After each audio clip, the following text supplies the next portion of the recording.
Starship Troopers book versus movie next on Retro Serial.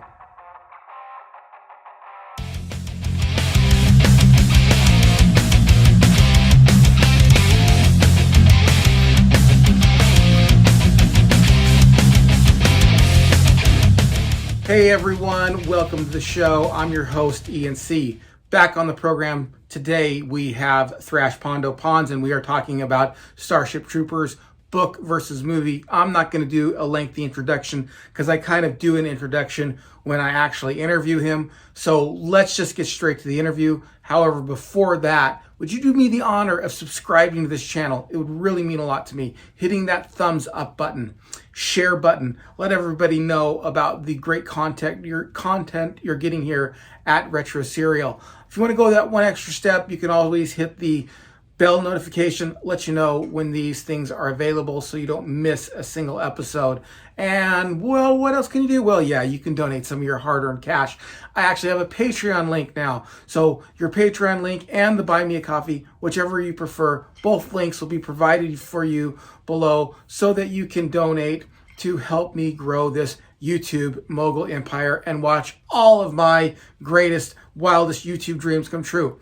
If you are listening to this on podcast form, please leave me a review, leave me a rating. Those things mean the world to me as well, and also share it. But if you are just listening to this on podcast, just so you know, I do have a YouTube page with special YouTube content. So if you like what you're listening to here, you're going to like what we're doing over on YouTube. Just some of the stuff that I do over on YouTube is more visual, where I show like toys and products and stuff from Generation X that don't quite transfer over to the audio format only. So once again, if you like what we're doing here on the audio, you're going to love what we're doing on audio and visual. So head on over to the YouTube page and I will leave a link to that below, and also a link to Thrashpondo Pons' page. Please go and subscribe to him as well. And now let's just get straight to the interview. All right, everyone, welcome to Retro Serial. Actually, this is an intro to the intro because if you're watching this, I've already done an intro to this, so you all know what this is about. This is book versus movie, and we are talking about Starship Trooper, and I have once again with me on the show, Thrashpondo Pons. How you doing, Thrashpondo? Never better. How about you, Dr. Ian? I'm doing good. Thank you very much. Glad you could be on the show again to talk about, well, such an interesting topic. I mean, this book versus movie kind of thing might even be one day its own podcast if we get enough likes and that kind of thing, you know. For right now, it's a subset of what we're doing here on Retro Serial. And as a result, what we're doing right now is we're picking books and movies that came out during Generation X. Either the book or the movie had to come out during Generation X, or both. But so we're choosing things from the late 60s all the way through. And I just kind of put a cap on it at 2000s because I was pretty much an adult by 2000. I'm still growing up. I don't know about you. Oh, yeah, I'm still an adult, but maybe by the 22nd century, you know? But the 23rd. Yeah. Well, before we get started, let's tell everybody about your channel. Wonderful. It's Thrashpondo Pons. And in case anyone has an interest, it was a character from an old Brian Aldiss novel. Brian Aldiss being my favorite author of all time. And it's spelled thusly: capital T H R A S H P O N D O, capital P O N S. Go to it. I do classic book reviews, classic film reviews, mostly vintage sci-fi. And I've been getting a lot of good feedback on my top 10 list, specifically a series on the top 10 worst jokes ever conceived of. I got plenty of source material for those, let me tell you. Those are awful. I love them. But they're awful. And I try really hard to be dreadful in those cases. Yes, it's successful. It's totally successful on that. Praise from Caesar. Yeah, but you know, you did the top 10 your mama jokes, and the mama joke that I submitted was your mama's so hairy that Bigfoot takes pictures of her. So that's my submission for the next top 10 bad jokes or top 10 your mama jokes or whatever. So call it a submission hold. It's going to be caught in a submission purgatory or limbo or something like that. All right. Well, today we are talking about the book and the movie Starship Troopers. We last time we talked about Hitchhiker's Guide to the Galaxy, and then the time before that we talked about Dune, and today we're talking about Starship Troopers, which I got to rewatch, which I haven't watched for a while, and I got to read for the first time. And I'm just going to go ahead and start in on this, my first impressions, and then I'll go ahead and let you start in, and then we'll do a recap real quick of both the book and the movie. But I have to say that this is one of those cases. This is the first thing that came to my mind. This is one of those cases where the book and the movie are really different. They're really different. They're not similar at all. As a matter of fact, see, I just rewatched the movie. And so I was listening to the book before I rewatched the movie. So it had been a while since I watched the movie. And as I was listening to the book, I wondered because I had a free copy on YouTube, and I wondered if I had the right copy. I'm like, is this the right book? Am I, because this doesn't seem to be, I don't remember any of this being in Starship Trooper. Now, it's been a while since I've seen it, but I'm like, is this? And then finally, I saw a still of the movie of the movie, and it was it was a still of the movie, and it showed the guy with his hand off, and so then I knew it was the right book.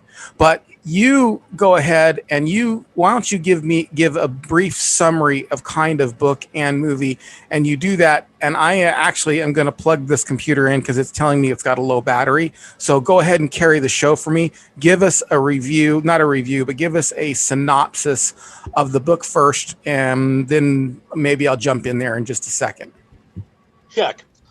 Okay, the book Starship Troopers, which was written by Robert Heinlein in 1959, for those of you who don't know, takes place in a futuristic, I guess you'd call it autocratic and one world government society. And it's basically the story of the main character, this young man, we'll call him Johnny Rico, and he's having a crisis of conscience. He's of a very well-off family, and they want him to go to Harvard. But in this futuristic society, young people are driven to pursue a career in the military, not the least of which reason being it's the only way to become a full citizen in this society. And, well, I'll make a long story short. Between his own personal conflicts and the fact that a girl he has a crush on joins the military, he does as well. And he finds himself, through sheer accident, in the mobile infantry, which is, well, basically, it's infantry troops who wear these power armor bodysuits, very similar to mechs in present day. Heinlein was the one who originated this idea. And he finds himself in a long-term conflict with these alien beings, which, well, they're really big arachnids. They have a hive mentality. I guess you'd call it a brain cast, which distributes information, organizing the soldiers and workers alike. They do have a certain level of technology. They do have interstellar spaceships and laser guns, of all things. But they're big insects and fight like army ants, really, although they look more like spiders. But before we even get to that, we go through Johnny Rico's training regiment. It's very reminiscent of one of my favorite war films, Full Metal Jacket. First half of the book, just like the first half of the movie, is more about the training and what one goes through to become this futuristic warrior. Yeah. And let me just say this too. There's on all these, there are going to be spoilers. If you haven't read the book or seen the movie, too bad. We're going to spoil it for you. And a good half hour of the first book, because I listened to it on audio, is really just him on that first jump, that first mission that he goes to. And that's similar to the movie, because in the movie it starts out with them landing on that planet, but it's different in the sense that a large portion of the book is dedicated to just the training, and it seems that Nearly the half. is it half? Okay, Nearly and half. yeah, and then the bugs, like you say, that's one of the biggest differences too. The bugs in the movie are just like big spiders, kind of, not really like spiders, big arachnids. And in the book, they are actually um, uh, they're actually an army. They actually have weapons and stuff like that. Um, Technology as a whole, yeah. yeah, they have technology. Yeah, they're not just bugs out there with nothing. They actually have technology. But the book and the movie kind of start and end in the same place, and that is they start with him being deployed, and then they end with a brain bug being captured. And they don't really end with any resolution, just hope. You don't have, when you get to the end of both the book and the movie, they finally caught one of their hive bug mentality people or whatever, and it's caught by what's the guy's name? Sergeant Zim. Sergeant Zim. That's Sergeant right, Zim. Sergeant Zim. I almost said Vincent for some reason, and that happens in both the book and the movie. Zim catches it, and that's kind of good because that's a similarity. Because a lot of times in a lot of book versus movie, because you want to make the main star, you would think that they might, instead of Zim catching it, have Rico catching it. That might have been a choice that they made, but good for them that they didn't. Sergeant Zim or Captain Zim still catches the bug at the His very rank end. changes quite a bit. Okay, go into that. Why does his rank change? What happens there? Oh, well, I don't want to give too much away, but I will open with one thing. Of the similarities between the two, one thing the movie got perfect, okay, was, in my opinion, Sergeant Zim. He's played by Clancy Brown in the movie, and I don't know if he read the book when he was a kid, but he really, I felt, encapsulated a futuristic drill instructor, to his mannerisms, to his sort of brooding intensity. He was amazing. Now, spoiler, what happens is when the war proper, and they mentioned the fact that there's been fighting going on for some time, but when the real war breaks out, he tries to get himself put in a combat unit because all soldiers want to be on the front lines when the war really gets going. And they kind of give the game away. The leader of the base, Zim, is an instructor that says the only way you'll ever become a combat soldier again is if you get yourself busted to private. So he gets himself busted to private. Oh. And is instrumental in capturing the brain bug in the end of the movie. In the book, it's just very common. Now, bear in mind, Heinlein was a Navy man and understood Navy protocols and whatnot. And what happens is, in this futuristic military, your rank kind of is fluid. If they need you to be a lieutenant, you become an acting lieutenant. They'll then drop you down to acting corporal. You may end up becoming acting, there's a certain fluidity. I almost wish that the book came with a bar, like some type of graph or something, so I could keep track of all the various protocols. I ended up reading it a second time just for the sake of this podcast. Oh, wow. But, thank you. But Zim, I thought, was something that got perfectly correct. Oh, one thing though, in the book, they actually capture a half a dozen of those brain cast bugs, and they very grimly talk about they didn't live long. They went to the science labs, and that was kind of it. That was it. One of the things I did like about the book as I was listening to it is when you first meet Sergeant Zim, and they shortened that in the movie. Of course, as always, you have to shorten things in movies. But in the movie, he fights one person. But in the book, remember, he's like, "Is anybody here think they can take me?" And then the one big guy tries to take him, and he gets his arm broken. And that's in the book.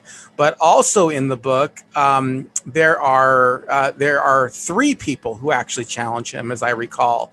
And I think the second challenge was 2 people at once.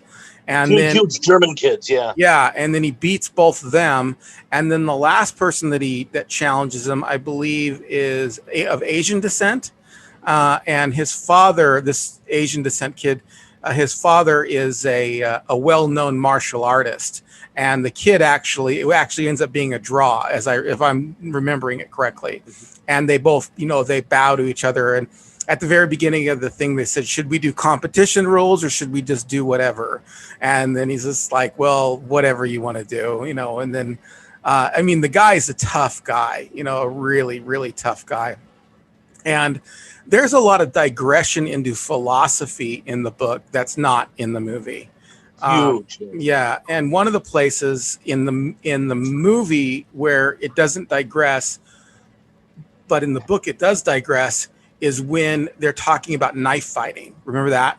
And in the movie, they're like, why do we need a knife if we just have nukes? We can just nuke them.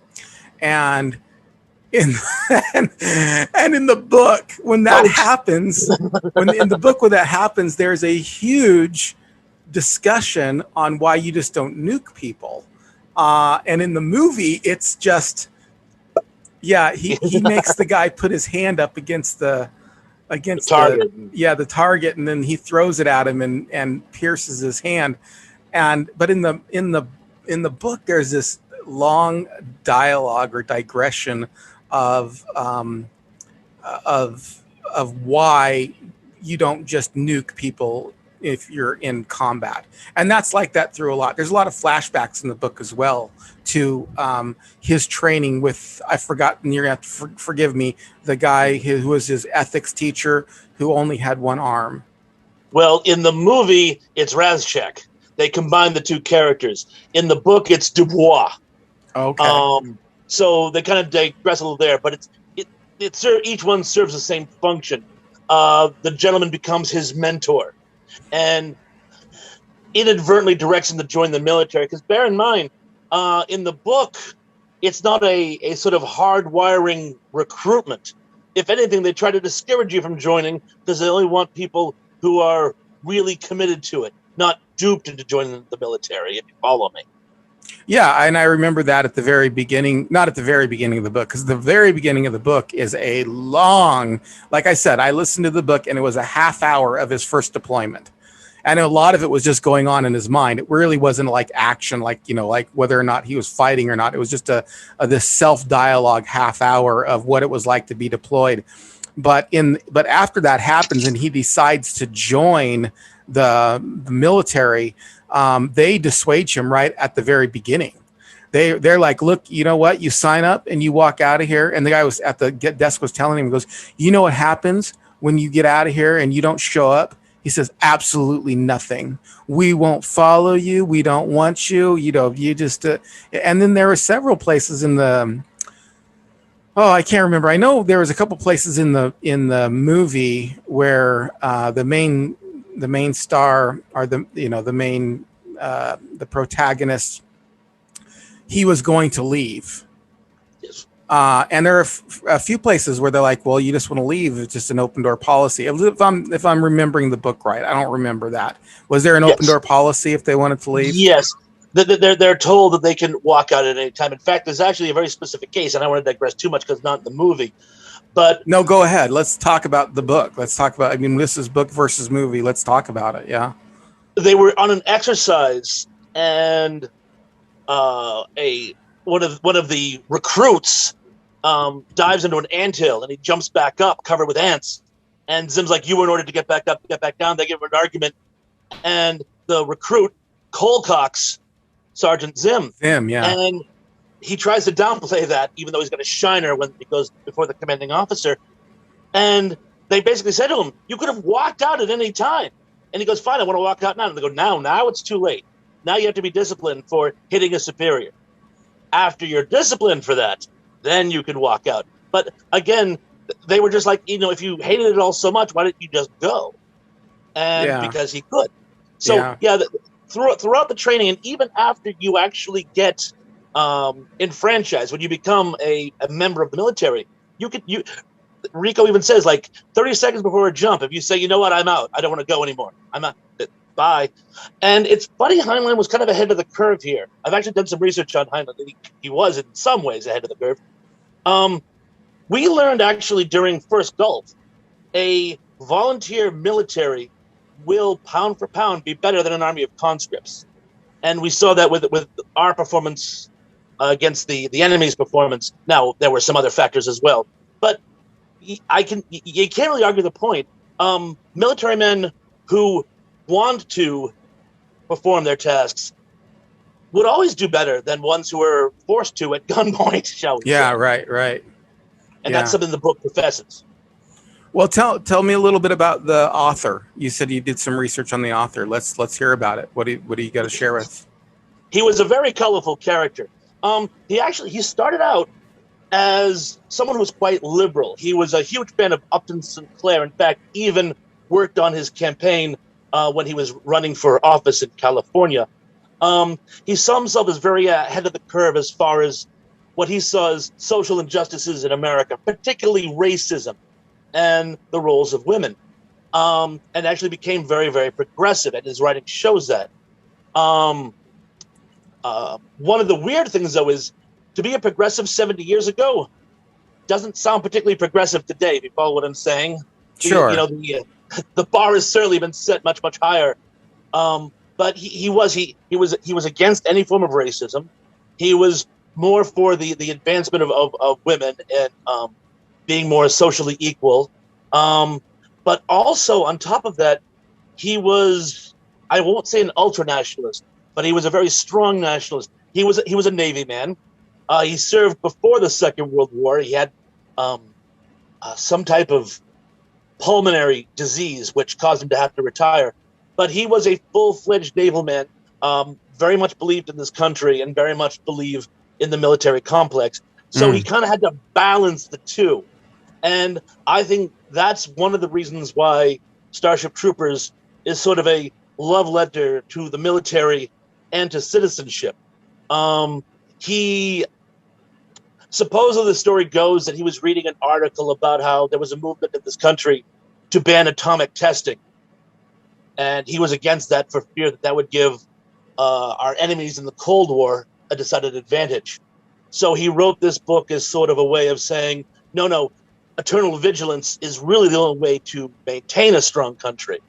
But there should be rewards to that as well. That is to say, when you put the greater good against your own personal desires and comforts, that there should be rewards to that. And I don't know if Starship Troopers was an exact template of what he felt society should be like, but I think it was something to strive for, shall we say. Yeah, and of course that philosophy comes through in the book and in the movie. I mean, basically, citizenship is something that you just don't get born in America and then you're a citizen, but something that you earn, and then you earn the right to vote, and you earn the right to procreate and that kind of thing. Or and there's a scene in there that I'm sure all the boys love, where they're talking about why they joined the military, and it's a scene where they're all in the shower together. Boys and girls are in the shower together,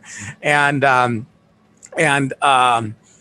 they're all going around talking about why they joined the military. And then one guy's like, well, for citizenship, and the other person's like, well, because I want to have a one girl's like, because I want to have a family, and you can get the card, you can get some liberties, easier. And it just seemed to imply, at least from her statement, that you can't just have kids, that you have to apply to have children or something like that. So, I mean, some of those ideologies definitely come through.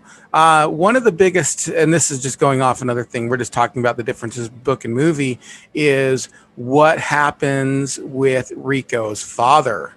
And in the book, of course, and in the movie, like you said, he was on his way to Harvard. Rico was on his way to Harvard, and his father wanted him to be a businessman. And he basically wanted to follow a girl and then wanted to rebel against his dad, kind of a combination. But in the book, lo and behold, he runs across his father. And in the movie, he runs across his father, who's in the military, I should say. His father is in the military. And in the movie, his father and mother die because of a big asteroid hit. But in the book, he runs across his dad, who joined the military. And your take on that? Unit. Say that again. He actually ends up in his old unit.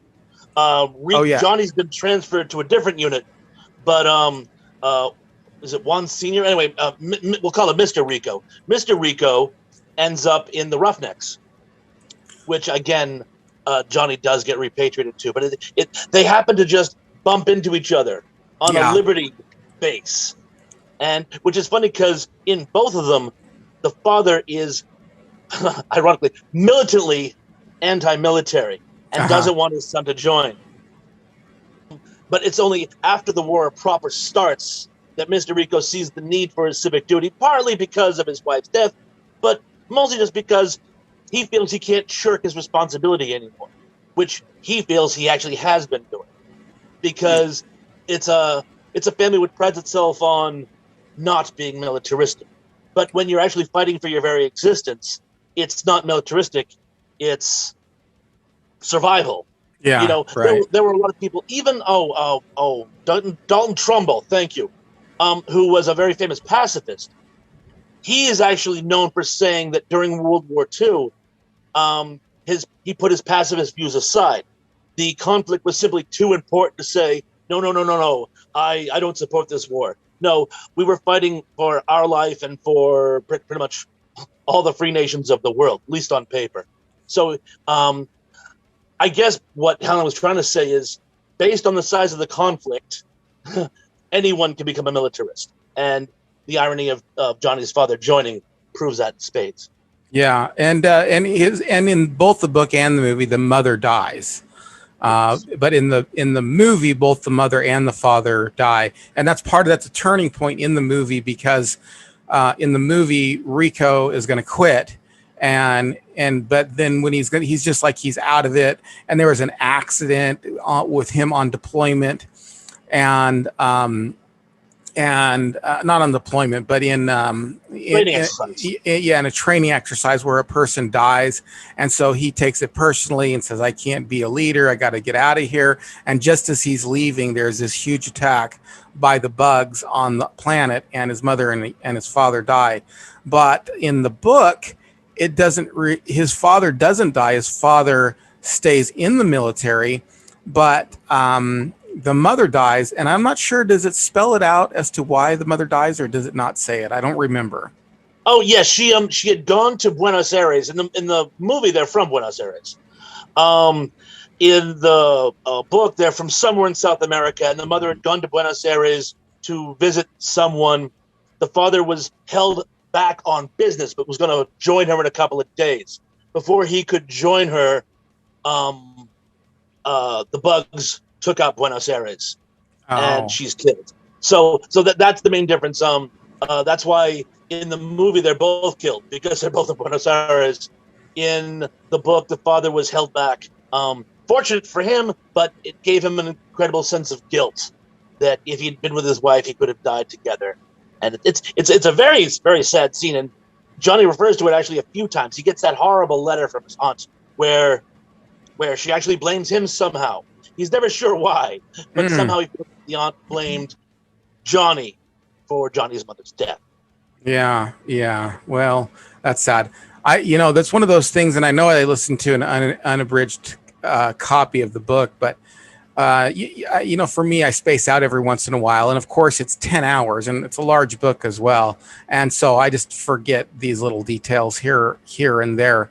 So what do you think are the biggest differences between the book and movie?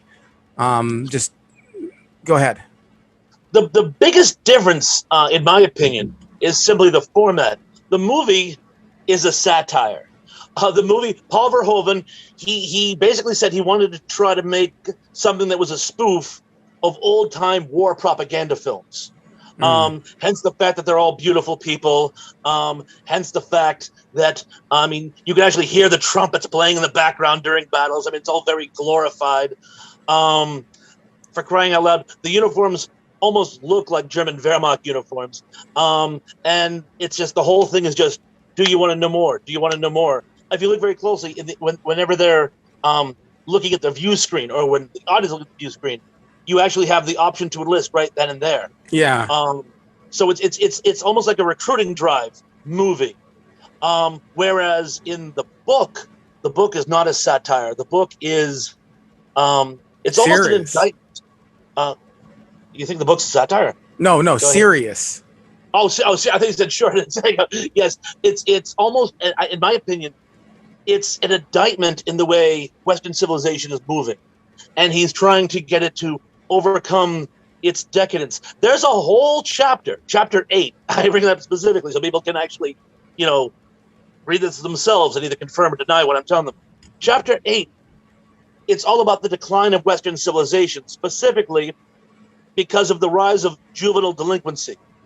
Children aren't disciplined enough, and as a result, and that's one of those places in the as I remember in the book where he kind of has a flashback, and he's going back to, he's remembering his ethics class with that teacher who's missing an arm, and he's remembering that conversation, and the conversation is about juvenile delinquents and how we handle them and where it's going. Go ahead, keep on with the track there.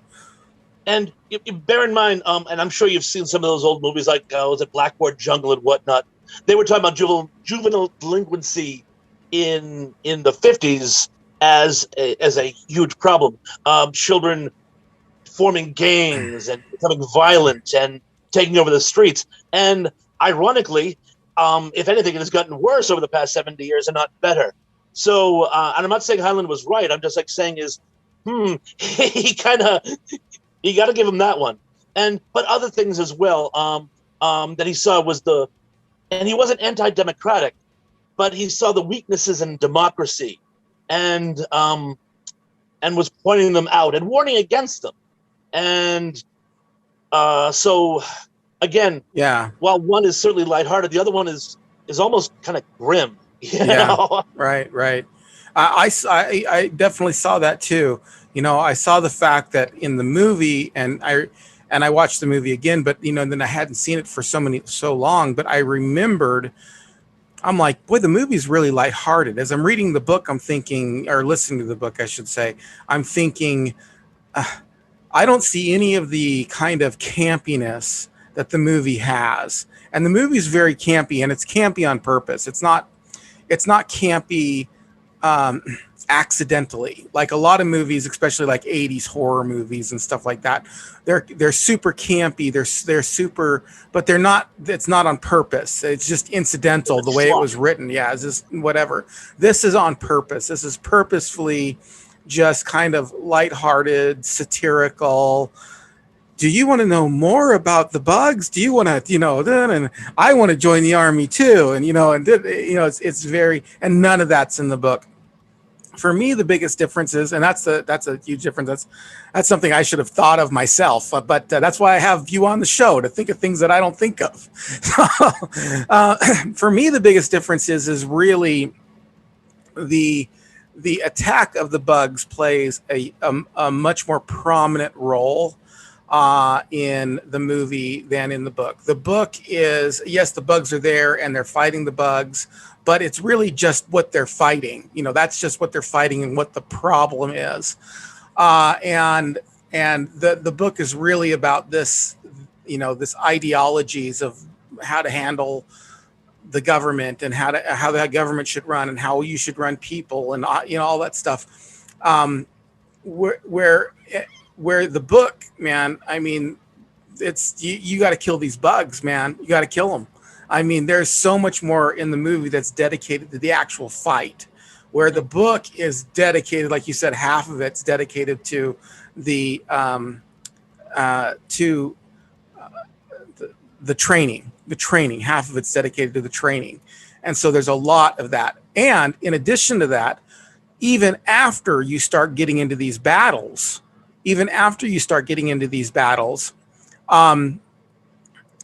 there's a lot of regress and digress and self-dialogue and thinking about what happened here and there and all that stuff. So even when you get into the battles aren't, they're not like at the forefront.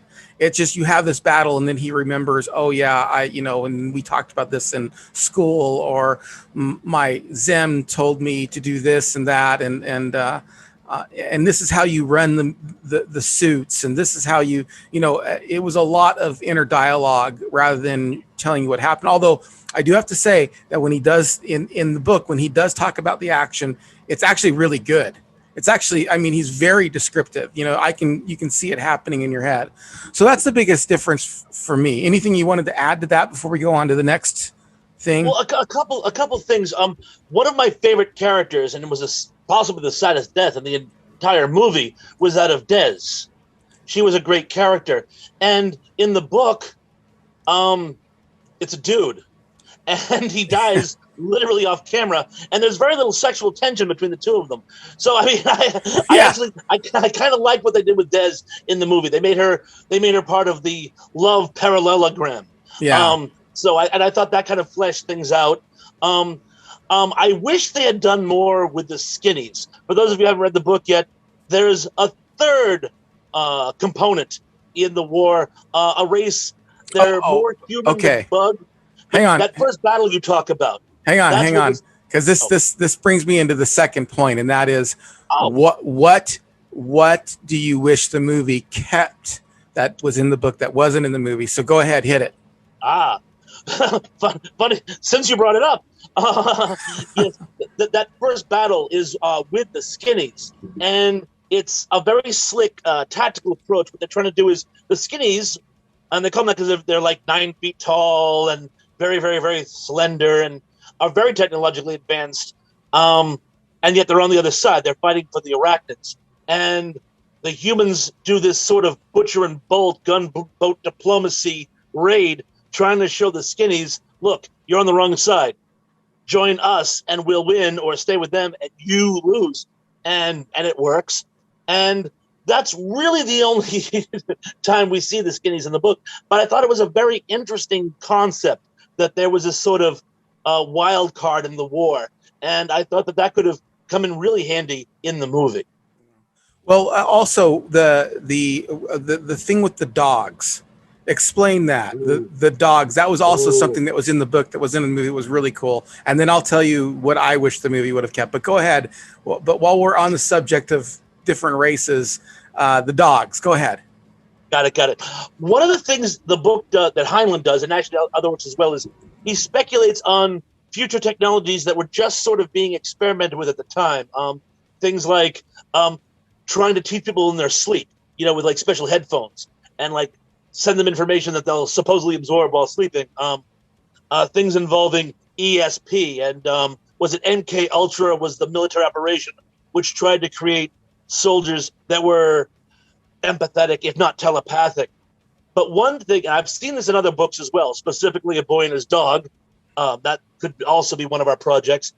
But the military using telepathic humans, which are mentioned in the movie as well, but the book pairs them with telepathic dogs. Yeah. And you have these teams where the dog is sort of, which is expendable, the dog sort of goes out and is a scout and reports back to the human controller telepathically. And they form this almost symbiotic gestalt. And they even discuss the fact that if one is killed, the other is traumatized. Yeah. And must be coped with very, very, very, let's just say humanely. But it's this angle that he also added, which isn't touched upon in the movie. Yeah, and that was very touching to me, because I'm a huge dog fan personally, and yeah, it was super sad because they had this telepathic with these people who were telepathic, and then they could connect with these dogs. And if the dog's human died, they killed the dog because the dog just couldn't survive without their human. But if the human didn't die, if the dog died instead of the human, it was just devastating for them. They, of course, didn't kill him, but it was devastating for them. And that was a point in the movie or in the book that wasn't in the movie. Although there is a little bit of hinting at that with the one character telepathically telling the cat to go, that there was a mouse up his mother's Ferret. skirt. A what? It was a ferret. Yeah, a ferret. Oh, yeah. Sorry, a ferret up the mother's. That there was a grub up the mother's skirt or something like that. Yes, I remember now. That was kind of funny, but that's the only illusion. The one thing for me that I actually wish was in the movie that wasn't in the book was some of the technology that they go into, especially with the suits, because in the book they spend a long time on these suits that make you, I mean, basically it's like being on the moon, where you can jump really high and you can run really fast. And it's just, I mean, pretty much absent from the movie. There's no, I don't even know if there's really even a hint, other than the fact that when they're shooting the bugs over the wall and then they all jump down into the inner part of the fort, and they just kind of jump down. And I thought maybe that's a hint at it or not, but these suits are awesome, man. You know, they're like Iron Man suits. Yeah, basically they're like Iron Man suits, and they spend a lot of time in the book the main character. It's a first person perspective story, and he spends a lot of time talking about these suits and what they can do and how to control them and the problems that he has with learning how to use them and stuff like that. And I wish those would have played a little bit more of a role in it, but that's incidental. It didn't really diminish it or not. Anything else you want to talk about as far as what you wish was in the movie and what you wish was in the book? Well, one thing, and this is a minor point, I just thought it helped flesh out the book. In the book, they have a planet which they use to retool and refit. It's a base. But there's also Liberty facilities there. It's called Sanctuary, and I thought a lot of things that happen on Sanctuary I thought were very germane to the overall feel of the book. That they discuss what various soldiers go through when they're preparing for war. It really is a love letter to anyone who's ever served in the military. They really, they're always gravitating to that military tradition. There's a whole story about Roger Young that they work into the book. There's another one. It's an actual true incident. Third lieutenant, I can't remember his name, but one who was court-martialed during a battle because he found himself in command but wasn't actually on the bridge. But a lot of this takes place on Sanctuary, and I thought that could have helped flesh it out. The only times we see them in the movie, either they're on a planet like Planet Vira Klendathu or Earth, is when they all meet up in the ship. And there's that great scene where Johnny and the pilot fight, the one who's always after Carmen's affection as well. And you know more about martial arts than I do. One of the things I thought the movie was trying to say is that in the future, people are just going to be tougher, either from training or selective breeding or whatever. But some of the blows they inflict upon each other look like fatal shots to me, but they just kind of got up and shook it off. And I'm like, okay, that looked like it would have caved his chest in.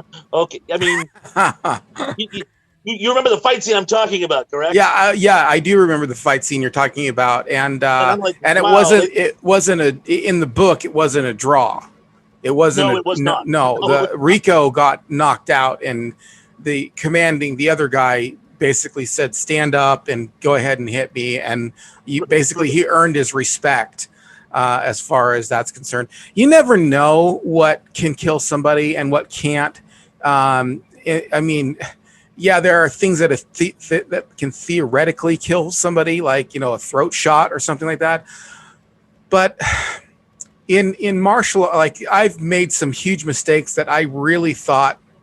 I kicked the guy one time in the neck, and I thought he was going to die. I really did. It was an accident. We were fighting and stuff, and he moved one way and I moved another way, and I hit him, and I mean, I literally had to stop because I thought he was going to die. I thought he was going to, but he didn't. he was fine. He was actually finer than I thought he was. Actually, he kind of just shook it off and went back. And so there are some things that you think can do something and would stop somebody, and then there's some things that you do that you think, no way did that do it. Like I hit a guy one time in the stomach in a competition, and I didn't think it anything, and he just stood there for a second, then he fell over. And I was like, whoa, what the? And the reason why I hit him in the stomach is because I'm a bit of a headhunter when it comes to martial arts. I don't know why. I get into it and I start hitting towards the head. Well, the instructors all told me, you can't hit the head anymore. You're too much of a headhunter. You're limiting yourself. So they said you could only hit the body. So I hit this guy in the body, and he just like in like a second afterwards, he's sitting there, and I hit him, and he goes, and he just falls over. And I was just like, whoa. And I asked him afterwards, I'm like, well, because I was just like, did you want to try to get out of the fight? Were you tired? And he was just like, no. He was just like, my legs just gave out. I just gave out. And I was just like, oh. So I get what you're saying, but you never know. You don't want to try to kill anybody. If the body's too flexible, there are too many variables. You don't know if you moved sideways and dissipated the force for a second or not, or whatever. But it's anyway, long rant on martial arts there. I brought it up. Yeah, glad you asked. But that was an interesting scene in the book. Now, another question that's a little bit harder to answer, and I've got mine in my mind. Now, of course, when you're talking about book and being adapted to the movie, there's always things that you do have to leave out, unfortunately. But you can see the point. You can see like, well, they shouldn't. I'm glad they left that out, because it would have made the movie horrible. Okay, it wouldn't have been a good movie. So is there anything that you're like, as you're watching a movie, and all this information is the book, is there anything you're like, that was a good choice? They didn't need to put that in there. That was a good edit. Is there anything that direction that you thought about the book versus the movie? Was there a good editing out of the book? Yes. Mostly a lot of the technical stuff that Heinlein introduced into the book. Don't get me wrong. In the book, it was great because he put a lot of thought into this. And while a lot of the technology he introduced into the book is completely made up, it just showed that it wasn't just we had spacesuits. No, he talked about the technical angle and what they're capable of and how they work, and all of that was omitted. Well, altogether, actually, because as we've discussed, they're not mech warriors. They're your traditional space marines. Another thing that he left out, and again, remember I was discussing the military tradition. A lot of the military protocol that's in the book, and he talks at great lengths about how going from the Sky Marshal all the way on down to the private individual infantrymen. He discusses their hierarchy, the system of rank, and that too is omitted, and probably for the best, because one, that would have taken up a lot of screen time, and two, most people who watch the movie, they know how an army works. Yeah. The guy at the top is at the top, and the soldiers are at the bottom. We get it. Right. So right. It made for a much more punchy movie. Yeah. Yeah. My choice that I thought was a good edit, and it was an interesting story in the book, but it would have just taken too much time, and for a movie, it would have just brought it down. And that was the guy who deserted, who later killed a girl and then was hung on the gallows. Was he hung? I believe he was hung. I don't remember. Yes. He was executed. And there's a little nod to it at the very beginning of the movie where they say this person, this person was executed. But in the book, it's much more elaborate, and it's much more of a problem. They actually, he's a psychopath. He leaves the military, and then they have a bit of a trial, which is even in the book summed up, and he's executed, which in the book fine, you can do all those digressions, but for the movie, that was one edit that I'm kind of glad they edited out. There's all kinds of stuff that I wish they would have had in and could have made it a 3-hour movie, but at the same time, there are certain things that you're just like, So for me, and another example of this, and I know that I'm going to make a lot of, and this is outside the genre, both directions as far as Gen X is concerned, and that is the Lord of the Rings books. I am so glad that they edited out Tom Bombadil. I know he's an important character. I get it in the book, but man, I don't want to see him in the movie. I just don't want to see him in the movie. So for me, there are certain things when you're making a book into a movie, you have to edit out, and there are good decisions that are made. And that was one of them. Oh, I have one more, if you'll indulge me. Of course. Speaking of it, during the training, he talks about they have to stop training for a couple of days while they scour the mountains for a lost hiker. And now that doesn't sound particularly germane to the plot, but it's kind of important for one reason. He talks about how, for the human condition, how we do things like that. I mean, someone gets lost in the woods and 200 people will volunteer to go look for them. And even a couple of them may even die themselves in the search. But humans are driven to find other humans. It's the story of the lost lamb. And he who saves the one lamb saves the world. And he says it directly. He goes, bad arithmetic, but it's what gives us the advantage over the arachnids. You never hear about a spider going to try to rescue a lost spider. Yeah. And I thought that was very interesting in giving the humans a sort of moral edge in the story. But again, it wasn't germane to the movie, so I can see why they would have tossed it. Right. Okay. More questions. The other question then is while we're focusing on the movie that way, was there something about the movie that the movie had that the book didn't have that you're glad about? Yes. Way more action. Yeah.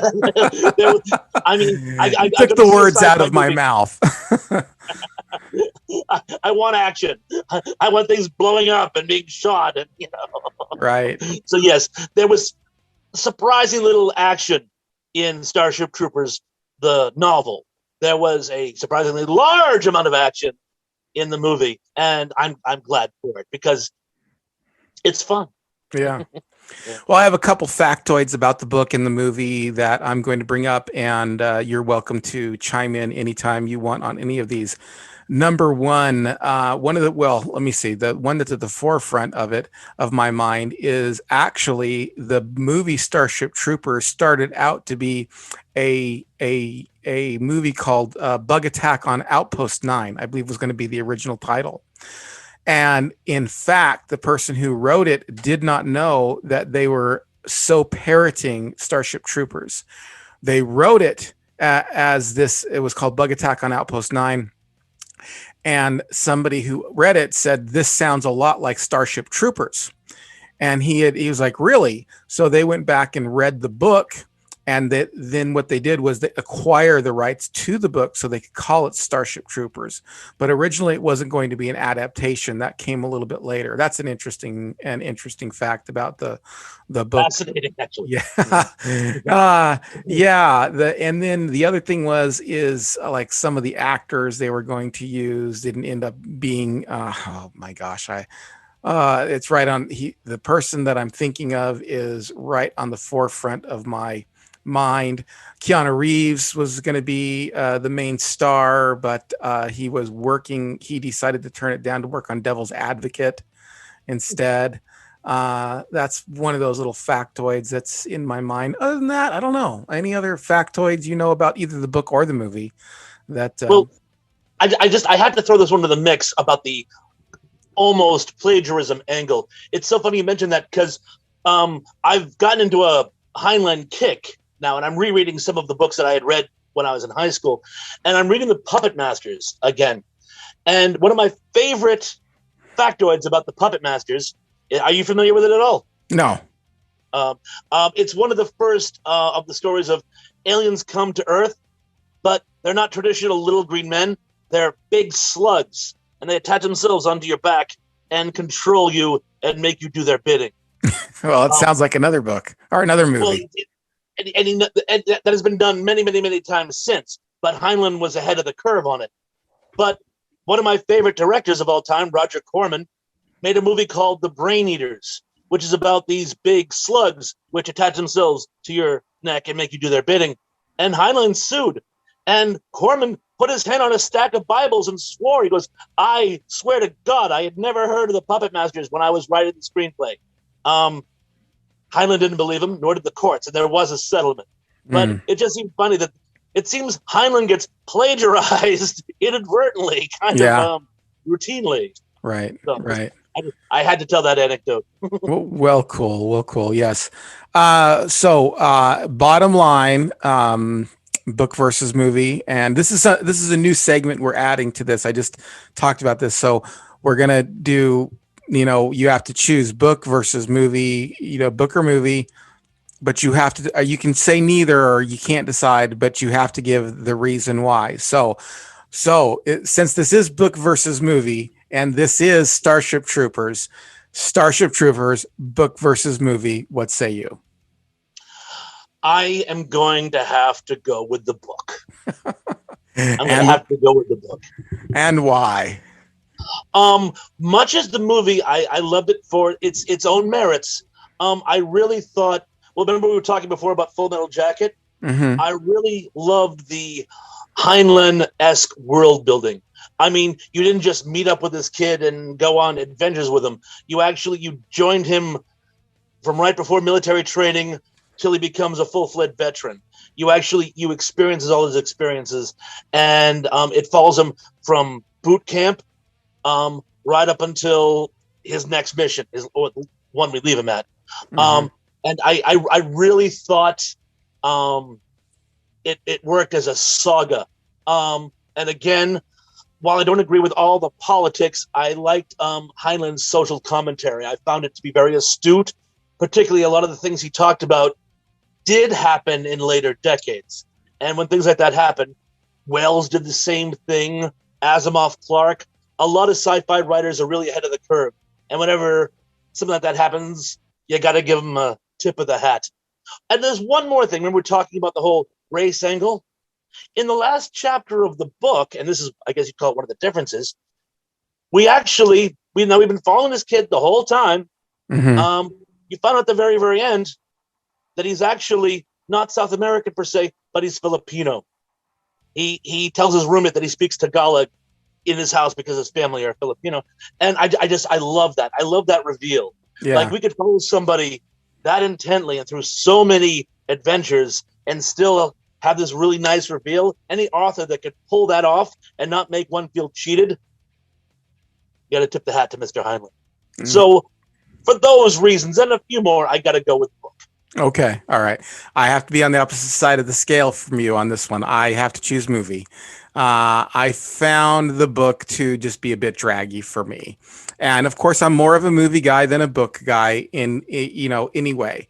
But for me, it was just the fast pacing of the movie. I did enjoy the campiness of it because it was campy on purpose. And I did enjoy the action. And while there are things in the book that I do wish would have made it into the movie, if you gave me the choice to read the book or watch the movie, I would watch the movie. Again, let's say again, the chances that I will actually read the book again are slim to none. The chances that I would watch the movie again are pretty high. I did enjoy the movie, and although I hadn't seen it in a long time, it was like, oh yeah, I remember enjoying this movie for what it was. But I'm not always a movie guy versus a book guy. So, like, for example, on the last one we did on Hitchhiker's Guide to the Galaxy, I'm so glad we did that. I loved the book. I thought the book was way better than the movie. So I would have chosen the book. I'm sure you would have chosen the book on that one too. But anyway,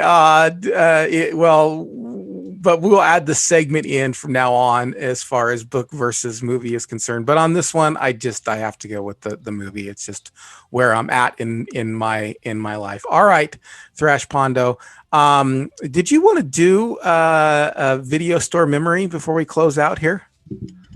Were you prepared for that? You've already shared one, and you don't have to share more than one if you don't want to, but if you want to share another video store memory in closing of this Generation X podcast, please please indulge us. We'd love to hear it. Well, do you want specifically video store or just video entertainment as a whole? Well, I have plenty of anecdotes. So. Let's go video store because that was kind of the idea, is going video, going to the video store, picking out the movie. It can be a combo though, I mean, go ahead. Okay. Well, possibly my favorite. Well, I have so many, but this one, I will always remember because it was such an important day in American history. Now, it was on 9/11, and I know it was on 9/11, and I had gotten the news from the lady who worked in the kiosk in front of me. We were in a video store, and we didn't have cable. We were just showing closed circuit movies, and people kept coming and saying, "Can't you put the news on?" And I'm like, "I don't have cable. I just have this rebroadcast of the Simpsons episode." But she told me she had a little radio, and she told me about what was going on, and we were getting input from other customers. And this one lady comes in, and she blanches. And I'm like, "Ma'am, are you okay?" And she goes, she had just overheard about the attack. Long story short, now I live on Cape Cod, as you know, and we get a lot of tourists from the city. She was from New York, and her husband, she had stayed with the children, but the husband had gone back to New York because he had some important work to do. And she's hysterical because he was working in Building 7. Oh. I get a chair "Ma'am, please sit down." I go, "Do you want to call him?" This is before cell phones had taken over. "Do you want to call him?" "Yes." I dial the number with my phone. I go, "Here, ma'am, here you go." She calls the home. Long story short, he had gotten home late the night before, opted to not go into the office. He had actually stayed home and decided to work from home that day. Oh, so he survived. Oh. So, I had this. That's quite a video store memory right there. That'd be one that would be filed away in your mind for a long time. I can't remember the one I told last time I was with you on the program, but this one's not quite as dramatic. But did I ever tell you? But I have a whole collection of video store memories. I have like 45 minutes on it, but I'll just break down into this one as a final segment here. Did I tell you about the time that I worked for free at a video store? You did tell that one. Okay. All right. And you thought you were going to get the job, and they ended up not hiring you. Yeah. It was bad. It was really bad. I ducked one time. So I'll tell you this. This is a video store memory. Me and a friend were walking by a video store, and this Jeep full of kids drove by us. They drove by us, and they started yelling at us or something. And I was just like, I was scared. And I was just like, okay. So we went into and like they were going to beat us up. And they were older kids too. I mean, I was like 12 or 13 and they were all like in high school. So I ducked. So me and my friend ducked out into a video store, and then they showed up in the video store, and then they left. And I was just like, okay, so we just hung out in the video store for a while until they were gone. But lo and behold, so me and my friend, we left and we walked out, and they were waiting for us around the corner. Nothing bad happened. I actually talked my way out of it, but thank God for the video store, though. It saved me to some degree. Yeah, they for some reason, I don't know, they thought we had given them the bird, and like that wasn't even I did not like that, at all. And my friend, I don't think he did either. And anyway, so that was a scary moment, but a video store saved my life because I ducked out into a video store. All right, Thrashpondo, thank you so much for joining me on this episode. I will definitely leave a link in the description box to your channel. Please go on over there. If you've subscribed to me and you like what we're doing here, you like what he does as well. Funny stuff over there. We're great reviews. Subscribe to his channel. And while you're subscribing, subscribe to this one and like and share. And if you're listening to this on podcast only, please leave me a star review, a rating and review. It would mean the world to me. And I have a Patreon page now, as well as a Buy Me a Coffee page. So you can donate on Patreon, which is patreon.com/retro serial. and Buy Me a Coffee is buymeacoffee.com/board game life. Interesting story there. I'll tell it some other time, but it was just another channel that I had originally done, but I started the Buy Me a Coffee on that channel. So, all right, everyone, until we meet again, let's everyone stay retro. Watch something old. Watch